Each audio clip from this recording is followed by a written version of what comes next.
소위 말하는 피벗 기대라고 그러잖아요. 네네.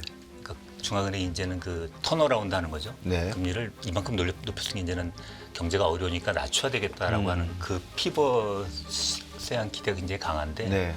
섣불리 피벗을 하게 되면 네. 인플레이션이 다시 반등할 수 있고 네. 그러면 일은 더 어려워지는 거죠. 예. 애써 지금 많이 이렇게 갖고서 자리를 잡혀 놓으려고 그랬는데 그걸 다시 재점화시키게 되면 문제는 점점 어려워집니다. 그래서 지금 어려울 때 좀 참고 낮춰내면 그리고 안정된 기간으로 가면 한 몇 개월, 뭐 1년 정도 더 고생할 수는 있겠죠. 네. 그러고 나면 이제 경제가 거시적인 그 안정성에 들어가게 되면 이체가 또 쭉 가는 거거든요. 네. 근데 이 안정적인 궤도 구조를 만들어내지 못하면 계속 이게 불안정하게 움직일 그렇죠. 가능성이 있고 그럼 점점점 일이 꼬입니다. 네. 그래서 그거를 저희 사실 우려하고 있고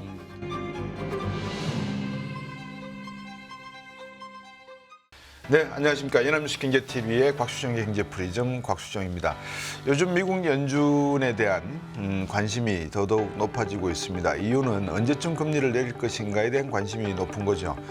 금리를 내리려면 아무래도 소비자 물가가 떨어져야 된다는 것인데 그러다 보니까 각국의 중앙은행들도 미국의 금리 정책에 대해서 관심이 높습니다. 특히 우리나라는 현재 3.5%의 이 기준금리를 가지고 가계부채 문제, 부동산 PF 대출 문제, 여러 가지 부채 문제가 연결되어 있다 보니까 금리의 압박 수준이 좀 떨어져야지만 경제도 주름살을 펴지 않을까라는 내용들이 있는 것 같습니다. 그래서 오늘은 한국은행에서 부총재를 역임하시고 지금은 숭실대학교에서 학생들, 제자를 후학을 양성하고 계시는 이승헌 전 한국은행 부총재님 모셨습니다. 안녕하십니까? 예, 안녕하세요. 요즘 어떻게 지내십니까? 말씀하신 대로 이제 새 학기 시작이 될 그렇죠. 거라 예. 그 강의 준비하고 있고요. 예. 그리고 여러 가지 경제 현상이 말씀하신 대로 상당히 좀 어렵게 돌아오고 있어서 그쪽 뉴스라든가 그런 자료를 많이 보고 있습니다. 네. 지금 9개월 연속 동결이잖아요. 앞으로 미 연준 FOMC에서 금리를 떨어뜨리면 한국은행도 금리를 떨어뜨려야 된다라고 하는 기대감을 갖게 되고 높아질 건데 만약에 떨어뜨린다면 얼마나 빨리 또는 어떤 정도의 기간을 두고 떨어뜨릴 가능성이 있는지 아니면 아직까지는 떨어뜨릴 가능성이 없는지 어떻게 보십니까, 우리 부총재께서? 뭐 가장 중요한 핫한 그 주제입니다. 그래서 네. 사실 어렵습니다. 지금 그 전망하는 게 여러 사람들이 굉장히 다양한 틀리죠. 스펙트럼으로 전망을 하고 있는데 저는 상당히 조심스럽고 보수적인 입장을 사실 갖고 있습니다. 뭐 중앙은행 출신이라서 그런지 모르겠지만 저는 인플레이션이 다들 뭐 많이 말씀하시면 아직 안심할 단계가 아니다라고 얘기를 하지만 네. 지금은 어느 정도 디스인플레이션이라고 그러죠. 인플레이션이 이제 물가 상승률이 떨어지는 그 추세에 들어온 건 맞습니다. 이미 금리가 상당히 높아요. 우리나라 3.5%가 제가 이제 금통위원 재직할 때도 제한적이다, 제약적이다, 리스트릭티브하다는 표현은 이제 물가를 낮출 수 있는 네. 그런 정도의 높은 금리이다. 미국도 마찬가지 입장을 갖고 있어요. 그렇기 때문에 미국도 뭐 5.5%를 저렇게 빨리 네. 이렇게 올린 적이 없습니다. 그렇죠. 유례가 없는 정도의 굉장히 1년 강한 만에. 네. 정책을 한국은행이나 이제 연준도 하고 있는데 미국의 가령 1월 소비자 물가가 3.1이 나왔는데 네. 예상보다 높았거든요. 네.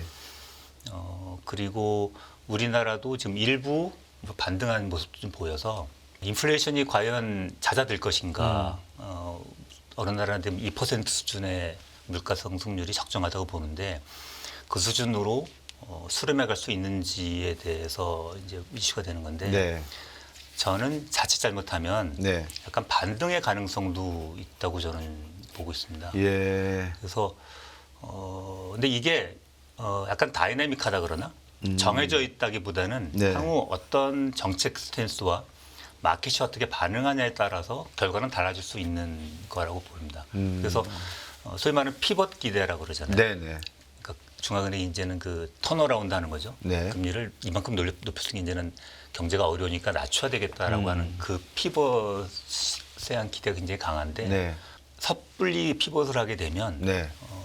인플레이션이 다시 반등할 수 있고 네. 그러면 일은 더 어려워지는 거죠. 예. 애써 지금 많이 이렇게 갖고서 자리를 잡혀 놓으려고 그랬는데 이걸 자칫 다시 재점화시키게 되면 문제는 점점 어려워집니다. 그래서 지금 어려울 때 좀 참고 낮춰내면 그리고 안정된 기간으로 가면 한 몇 개월, 뭐 1년 정도 더 고생할 수는 있겠죠. 네. 그러고 나면 이제 경제가 거시적인 그 안정성에 들어가게 되면 이체가 또 쭉 가는 거거든요. 네. 근데 이 안정적인 궤도 구조를 만들어내지 못하면 계속 이게 불안정하게 움직일 그렇죠. 가능성이 있고 그럼 점점점 일이 꼬입니다. 그리고 여러 지표들을 보고 우리나라보다는 사실 미국 지표가 더 중요한데 미국의 여러 지표들을 보면 그럴 위험성들이 좀 보여서 네. 좀 우려를 많이 하고 있습니다. 안 그래도 어제 월스트저널에 나온 기사 중에 하나가 캔자시티 연은 총재 이야기로는 올해 많이 내려봐야 한 번 정도 내릴까 말까 하다. 방금 이성은 부총재께서 말씀하신 내용과 맥락을 같이 하는 내용이거든요. 그러니까 연준의 12개 연준 지방 연준 총재들 가운데서도 시기상조도 아직 금리 내린다는 이야기하는 분들 견해도 소수가 아니라 다수 있습니다. 제가 보니까. 그런데 이제 신자분들께서 궁금하실 게 왜 자꾸 2% 물가를 1%도 아니고 3%도 아니고 2%를 목표 물가로 잡고 있느냐, 미국 같은 경우에서. 그거를 또 궁금해하시는 분도 계세요. 평소에 뭐 2%니까 2%구나라고 생각하실 수도 있는데 왜 소비자 물가가 2%를 미 연준이 정책 목표로 하고 있는지 잠깐 한번 설명해 주시면 어떻습니까? 2%라고 하는 타겟, 그러니까 목표 수준은 한 2000년대부터 막 전체 중앙은행들이 그 목표를 이제 다 공통적인 목표를 갖고 있는 것 같아요. 네. 거의 빠짐없이 그렇고 우리나라도 옛날에 좀 높았다가 네. 2% 수준, 2%에 또는 일단 범위를 얘기하기도 하거든요. 네. 뭐 이를 중심으로 1.5에서 뭐 2.5 이렇게 네, 얘기하고 네. 그러는데 2% 어떤 점 타겟을 하는 이유는 인플레이션이 물가 상승률이 어느 정도는 꾸준히 올라가는 완만하게 올라가는 게 정상적이라고 보는 겁니다. 네. 뭐 물건의 생산성, 제품이 뭐 좋아지기도 하고요. 여러 가지 의미를 뭐 경제학자에 따라서 여러 가지 얘기를 하는데 네. 적정하게 올라가는 상황이 맞고, 근데 이게 너무 빨리 오르면 만약 2를 넘어서 뭐 3이나 4 이렇게 하게 되면 경제가 뭐 마치 이렇게 발산한다 그러죠. 수렴하지 않고 발산하는. 그래서 물건 가격이 계속 올라가는 상황이 누중하게 되면 네. 결국은 인플레이션이라는 그 물가 안정성이 떨어지게 되는 그 네. 과정이 경제에 여러 가지 어려움을 만들어내기 때문에 2% 수준에서 이제 그 어떤 물가가 꾸준히 안정이 돼야 된다는 네. 건 거의 뭐 전 세계적인 컨센서스입니다. 예. 보통 이제 전 세계 은행들이 IMF 연차총회를 통해서 만나서 중앙은행장들과 경제 관련 부처장들이 하나의 공감대라 그럴까요? 이해관계에 하나의 커뮤니티 비슷하게 서로의 정책 목표를 맞추기도 하고 조절하고도 하는 그런 관점에서 이 부총재께서 말씀하셨습니다만 2000년 들어와서 3%에 있던 국가 또는 1%에 있던 1%는 거의 없었습니다. 뭐 없다고 보셔도 됩니다. 그 물가의 타겟팅을 2%로 하향 조정하면서 어느 정도 세계 경제의 과열 붐을 조금 진정시키는 쪽으로 타겟팅을 바꾼 것 같습니다. 물가 상승률이 여전히 2% 목표보다 높은 수준이고 앞으로 물가가 우리의 전망대로 둔화될지에 대한 불확실성도 큰 상황이기 때문에 아직은 금리 인하를 서두를 필요가 없다는 점을 3.5%로 유지하는 견해의 주된 배경으로 말씀하셨습니다. 그렇다 그러면 이제 요즘 소비자 물가의 상승 요인이 보통 경기가 좋아서 막 물가가 올라가 버리면 이 금리 정책의 어떤 그 타겟 목표가 이해가 되기도 하는데 지금은 가만히 보면 지정학적 요인도 섞여 있고요. 후티 반군이 저렇게 난리를 치다 보니까 유가가 최근 또 들썩들썩거리거든요. 경제적 요인이 아니고 비경제적 요인이 이렇게 있어서 푸시돼 가지고 가격이 올라 버리니까 과연 금리 정책이 효용이 있을까라는 원초적인 질문도 생길 수 있을 것 같아요. 그렇지만 그럼에도 불구하고 금리 정책은 써야 된다라는 건데 총재께서 그거를 어떻게 좀 시청자분들에게 설명을 해 주실 수 있겠습니까? 예, 인플레이션은 가격이니까 항상 경제 원론을 보면 이제 수요 공급을 얘기합니다. 그래서 가격은 수요 공급이 만나는 선에서 결정이 되는데 네. 수요 측면 말고 말씀하신 그 공급 측면, 공급이 제약이 되고 유가가 오르고 그래서 금리의 영향을 안 받는 어떤 이런 쪽에서 소위 말하면 코스트 푸시라고 그러는데 코스트 푸시에 의한 인플레이션을 있는데 왜 금리 갖고 대응하느냐 이런 주장도 상당히 많았거든요. 네. 실질적으로 이제 코로나 이후에 이제 저희가 인플레이션을 2021년 중반 이후 네. 특히 22년에 크게 이제 확대될 때 보면 소위 말하는 팬데믹으로 이제 그 사람들이 이동을 못하고 그 원자재 같은 것도 이제 이동이 안 되고 공급 또 사슬이 물가도 많이 막혔죠. 공급 예. 충격이라 그러죠. 그렇죠. 공급 제약 때문에 예. 공급 측면에서 물가가 올라가는 측면이 상당히 큽니다. 네. 실질적으로 많은 기여를 했고요. 그런데 그거 말고도 수요 측면에서 소위 말하는 그 물가를 견인하는 네. 그런 측면도 상당히 많다라는 게 현재 뭐 거의 컨센서스입니다. 네. 처음에는 이제 이쪽 공급 측면만 봐서 이거는 공급 측에서 나온 물가는 일회성이니까 대응하지 말아야 된다. 오히려 대응했다가는 더 부작용을 일으킨다는 논리가 사실은 있었고 네. 연준이 사실 기다린 이유도 아. 소위 말하는 트랜지토리라고 하는 논리는 네. 그런 논리에 기반을 갖고 있었습니다. 공급 제약을 너무 중시했던 거고 수요를 생각하지 않았었는데 실제로 미 재정 투자 20년, 21년 양 두 해에 걸친 미국의 재정 투입 규모가 미국 GDP의 12%인가 엄청난 양의 재정 투자를 했습니다. 예. 지금도 그건 사실 문제가 되고 있고 예. 그리고 통화정책 쪽에서도 금리를 0%로 내렸지 않습니까? 그렇죠. 그리고 연준은 앞으로 적어도 2년은 0%를 가겠다고 네. 선언을 했습니다. 네. 포워드 가이던스라고 그러는데 거기다가 양적 완화라고 해서 무제한으로 이제 은행 연준이 시장에서 채권을 사는 거죠. 미 국채를 사고 뭐 모기지 채권을 사고 네. 그래서 시장 금리를 장기 금리를 0% 수준으로 0%까지 안 가겠지만 낮추는 노력들을 계속 벌이니까 네. 이거는 수요 측 요인이거든요. 이러면 금리가 낮으니까 투자를 한다든가 개인들이 차입을 한다든가 그래서 지금 우리나라 PF 대출의 문제, 지금 상업용 부동산의 문제가 상당한 부분이 이런 금리의 하락, 유동성의 공급에 의해서 만들어진 부분이 있습니다. 네. 이런 부분이 이제 그 수요를 견인했고 특히 미국 같은 경우가 중요한 포인트인데 미국 재정당국이 고용 문제 네. 이런 노동 문제 때문에 많은 그 재정 지원을 하게 되고 그것이 미국 그 소비자들의 소위 말하는 세이빙즈, 과잉 액세스 세이빙이라고 그러는데 네. 초과 저축으로 있고 이런 부분을 소비에 쓰게 됐습니다. 네. 지금 거의 뭐 사라졌다고 얘기하지만 그래서 이런 부분이 수요에 견인된 수요가 만들어낸 인플레이션이 있는 거거든요. 네. 그래서 이쪽 공급 측 사이드는 어차피 자연적으로 팬데믹이 끝나고 하나하나 이제 해결해 나오고 거의 해결이 됐습니다만 이쪽 수요 측 요인도 사실 제거해야 되거든요. 네. 그래서 금리를 높여서 다시 과잉 투자된 부분들, 과잉 소비되는 부분들을 낮추는 그런 노력들을 했던 겁니다. 네. 지금 미국의 연준이 하고 있는 정책이 연착륙 쪽으로 가는 것이 시나리오상에 확률적으로는 경착륙보다 매우 높다 이렇게 우리 교수님도 생각을 하시는 겁니까? 부총리께서도? 연착륙의 정의가 뭔지는 사실 애매하거든요. 그렇죠.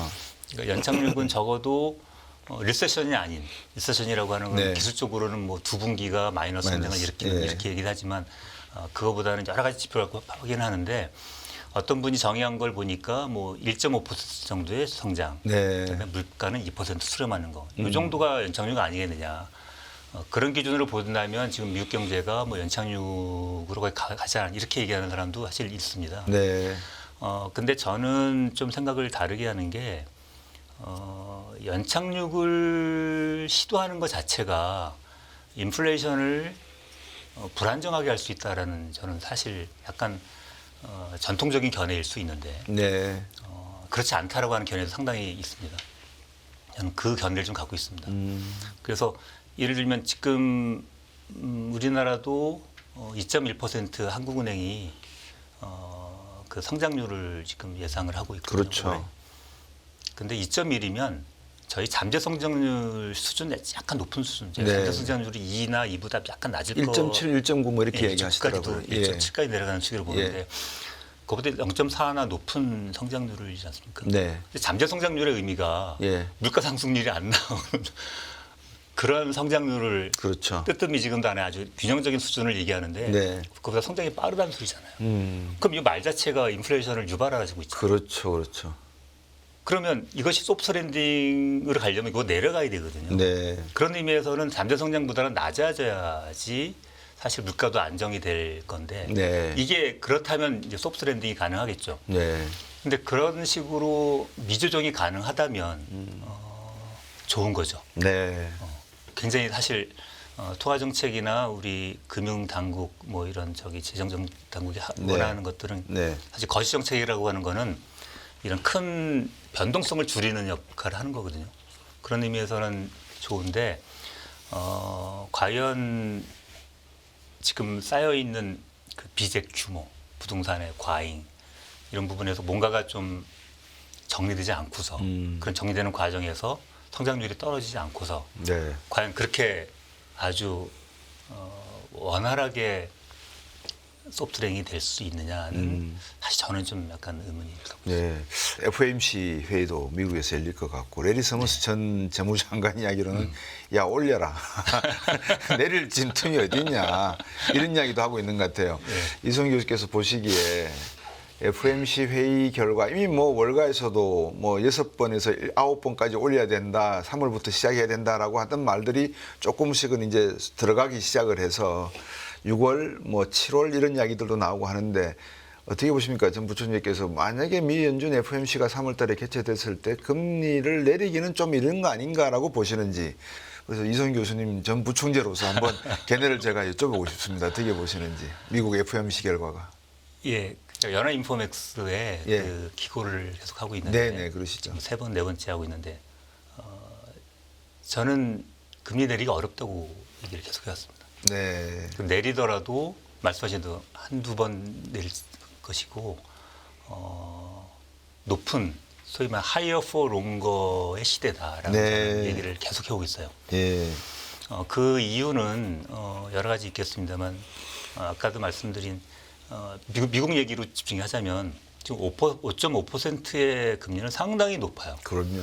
그래서 그 부분이 지속이 되면 지금 미국의 그 부동산이라든가 뭐 소비자들이 다 이제 수요가 줄어들 수밖에 없어서 안정화될 수밖에 없습니다. 네. 그런데 이제 문제가 뭐냐면 한 요인은 금융기관들이 이제는 피벗할 거다라는 기대로 오히려 시장 금리는 낮아지니까 네. 실제로 소비자나 기업들이 감당하게 되는 금리는 더 낮아요. 연준이 실제 지향하는 그 금리 수준, 통화 정책 완화 수준보다 긴축 수준보다 더 낮은 그 긴축 수준을 겪고 있는 것이 하나의 문제가 되고 네. 있고 또 하나는 이제 소위 말하는 그 좀 약간 전문적이 어려운 용어이지만 중립금리라는 겁니다. 네. 중립금리 수준이 과거 한 10년, 20년보다 높아졌을 가능성에 대한 얘기들이 많이 나오고 있어요. 네. 서머스 교수도 그 주장을 하시는 분 중에 하나라고 그렇죠, 알고 그렇죠. 있습니다. 네. 그 근거는 여러 가지가 있어요. 첫 번째는 지금 IT 특히 이제 그 제너레이티브 IT라고 해서 네. 이쪽이 엄청난 투자가 일어나고 있습니다. 네. 기업들이 지금 생존이 걸린 문제일 수도 있어요. 새로운 혁명적인 투자가 이루어지고 있고 거기에 네. 엄청난 IT 투자. 이거를 투자를 해서 인공지능을 제대로 만들어내면 이것이 만들어내는 혁신과 생산성은 어마어마하거든요. 그렇죠. 근데 그거는 뭐 그런 생산성의 측면이지만 그것을 만들어내기 위한 투자가 어마어마하게 일어나고 있다는 얘기예요. 네. 투자를 하려고 그러면 기업들이 자금 조달을 해야 되잖아요. 자본시장에서 주식을 발행하고 또 그 채권을 발행해서 조달을 해야 되잖아요. 네. 이게 일단 금리를 올리는 요인으로 작용을 하고 네.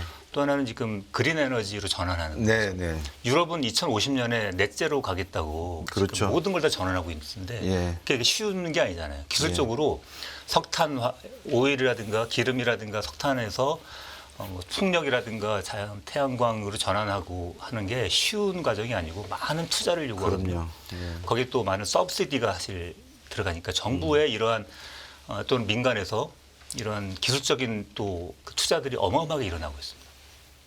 그렇지 않으면 우리가 환경 문제를, 기후 문제를 해결하지 못하기 때문에. 그렇죠. 또 하나는 이 일부가 노령화가 계속 진행이 되는 게 네. 이 노령화, 고령화라는 것이 일부 학자들은 이제 금리를 낮추는 요인이라고 얘기하지만 오히려 고령화가 되면서 일해서 저축하는 사람보다 저축한 걸 이제 쓰는 세대가 더 많아지고 있어요. 우리나라 연금도 이제 지금은 아직 예수금이 많지만 지금 몇 년 더 지나가면 네. 예수금보다는 그렇죠. 국민들이 내는 연금보다는 지급해야 되는. 지급액이 더 커져서 네. 오히려 국민연금이 이제 투자를 회수해야 되는 단계로 넘어갈 수도 있다는 얘기가 벌써 나오고 있거든요. 네. 우리나라만 그런 거 아닙니다. 네. 전 세계가 다 그러고 서구 사회 먼저 앞서가 있어요. 그것 또한 저축보다 투자가 소비가 많아지는 거잖아요. 그렇죠. 이 등등등의 것들이 이제 금리가 과거처럼 싼 금리는 어려울 거다라는 예상들이 나오면 네. 중립금 수준이 많이 올라가 있다면 지금의 금리가 우리가 생각한 것보다 중립금리가 네. 낮은 수준에 비교해서 리스트릭티브하다고 그랬지만 이게 많이 네. 높다면 덜 리스트릭티브로 할 수 있는 거거든요. 이게 그래서 하이어 포런 거라고 하는 그것이 생각보다 더 강한 메시지를 주고 있다라는 생각을 저는 하고요. 또 하나는 인플레이션에서 지금 좀 약간 보수적인 사람들이 그런 얘기를 할 수 있겠지만 네. 그 우려가 되는 게 1970년대 미국의 경험을 얘기를 많이 합니다. 네. 그때 70년대 초에 한 번 인플레이션이 났다가 좀 가라앉았는데 그렇죠. 1차 오일 쇼크가 나면서 또 한 네. 번 올라갔다 내려왔고 네.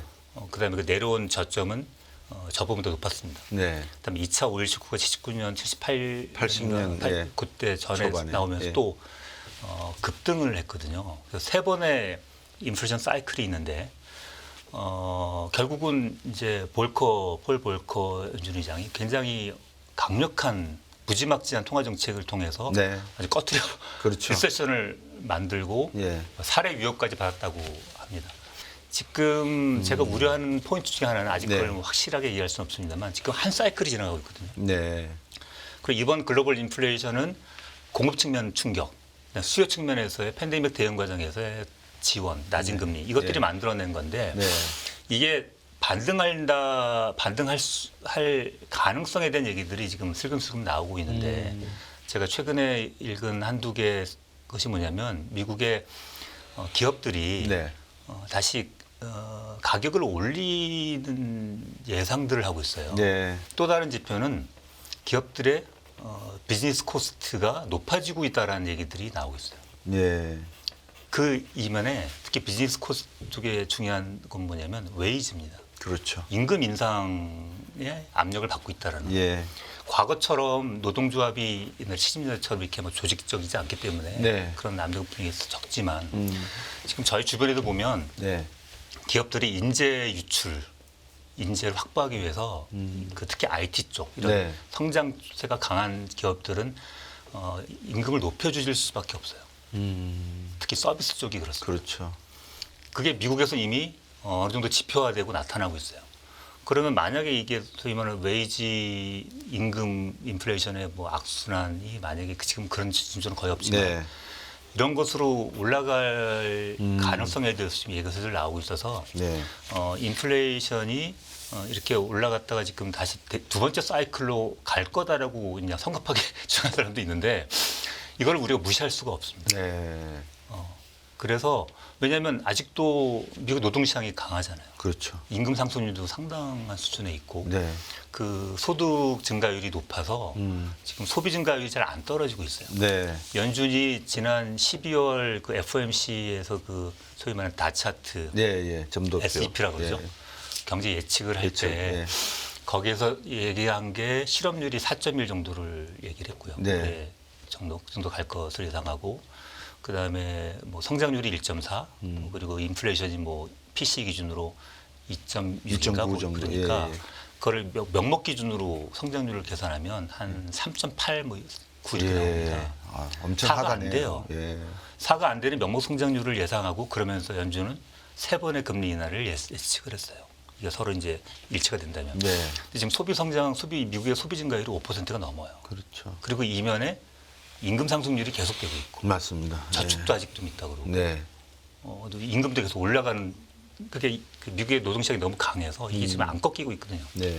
그러니까 이런 상황에서 과연 우리가 안심할 수 있느냐의 문제입니다. 그렇죠. 그래서 이 부분을 이 높은 금리가 상당한 수요 부분 어느 정도는 감해줘야 된다라는 게 분명히 하나 있고요. 후티 반군이 다시 나오면서 그것이 오일 가격 올릴 뿐만 아니라 지금 주요하게 봐야 될 지표가 운송 운임입니다. 그렇죠. 지금 홍해 쪽 그 루트가 막히면서 네.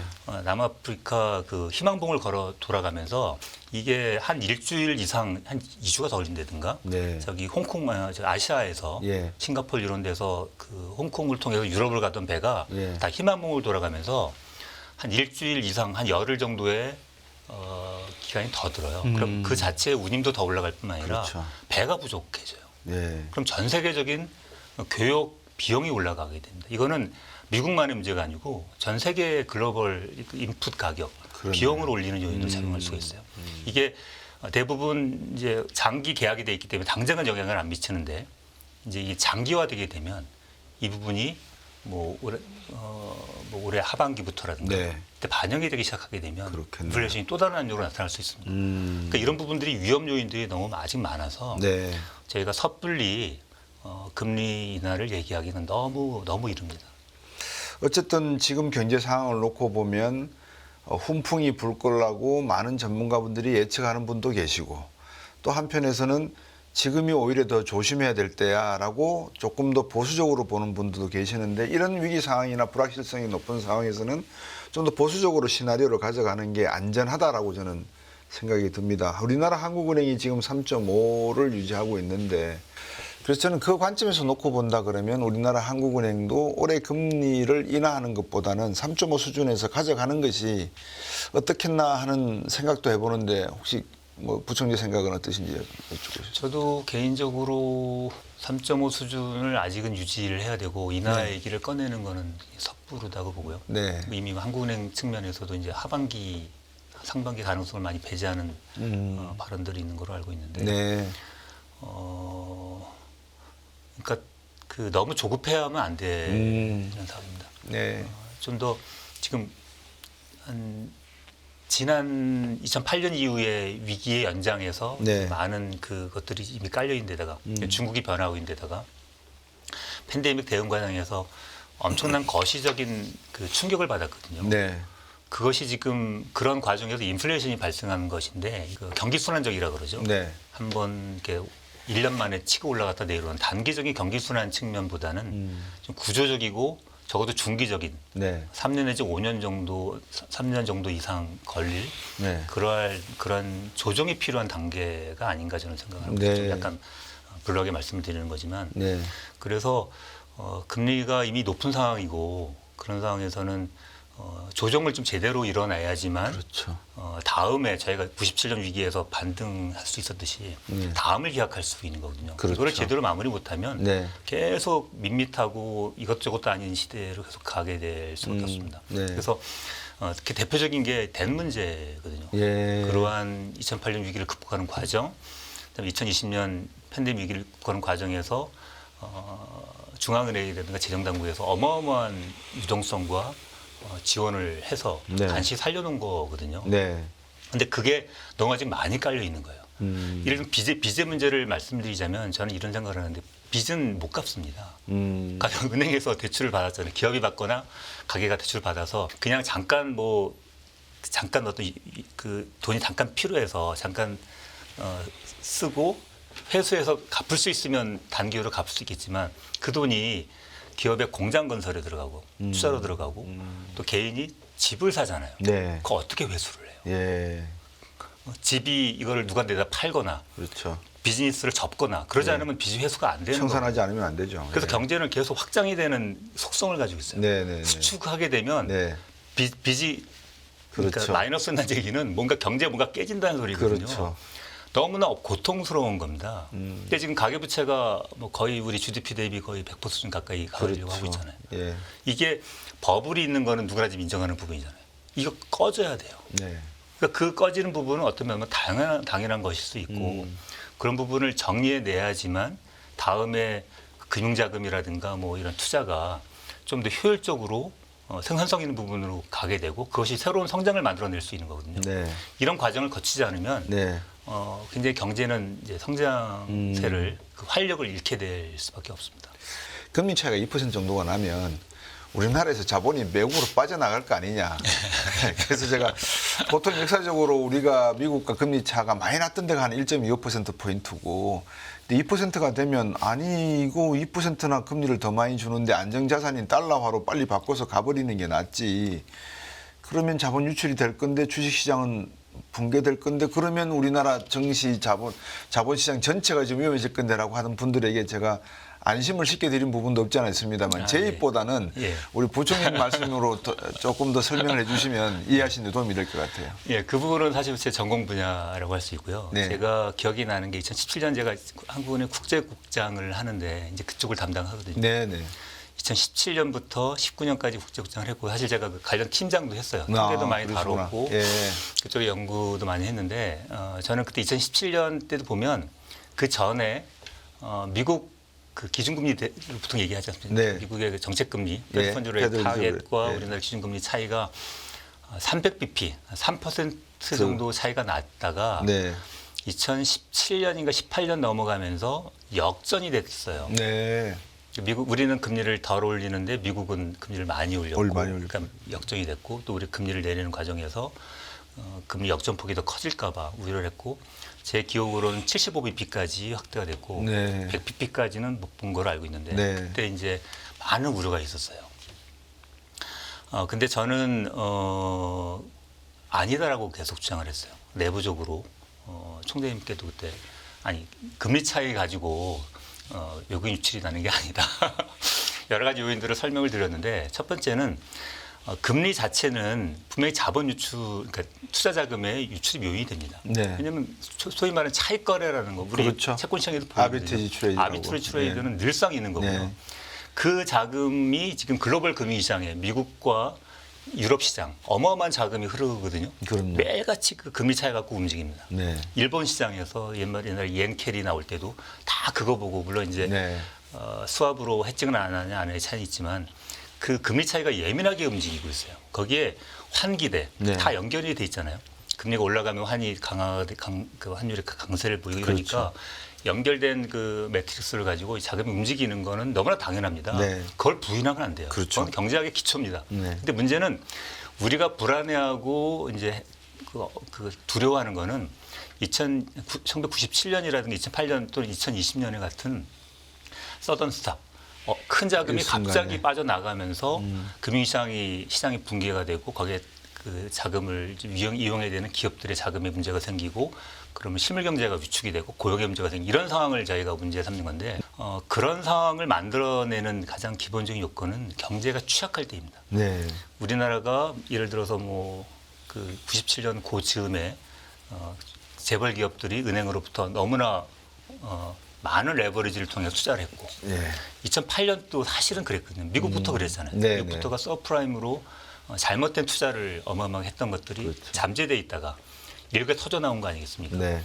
우리나라도 그랬고 전 세계 대부분의 나라들이 그랬기 때문에 그런 충격을 받았던 건데 지금 우리나라의 거시경제 여건을 보고 금융시장을 보면 네. 그 정도의 그러한 그 불균형이랄까 이런 건 주진하지 않습니다. 네. 가장 중요한 지표 중에 하나가 경상수지라고 저는 설명을 했었어요. 네. 왜냐하면 경상수지는 그 나라 경제가 그렇죠. 대외적으로 지급할 수 있는 현금의 능력이거든요. 네. 네. 경상수지는 플로우 통계 아니겠습니까? 그렇습니다. 유형 통계이기 때문에 예. 매달 얼마가 들어오고 나가느냐를 네트로 보통 보게 되는데 이게 제 기억이 제가 그때 담당 팀장을 할 때였는데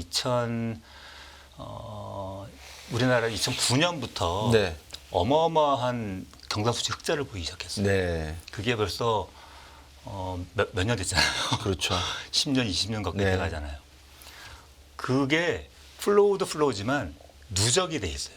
한국은행 공공부문이 갖고 있는 대외 자산 그리고 기업들 또 네. 개인들도 많이 갖고 있어요. 네. 기업 개인들이 갖고 있는 그 이 외화 자산, 특히 달러 자산이 어마어마하게 많아요. 네. 그러니까 과거와 같이 문제가 생겨서 예. 지급을 못하는 지경에 빠질 수가 없어요. 네. 이미 그거는 너무 지나간 얘기입니다. 네. 그거를 두려워할 이유가 없어요. 네. 더더구나 우리가 AA 등급을 S&P라든가 무디스에서 무디스에서, 받고 네. 있고 뭐 그 정도로 우리가 신용도가 높거든요. 네. 그래서 다른 나라 투자자들하고 가끔 얘기를 해보면 우리를 이해를 못해요. 왜 이렇게 걱정을 많이 하는지. 네. 한국은 제가 이제 그때 국제국장 할 때도 많이 했던 얘기가 세이프 헤븐까지는 몰라도 네.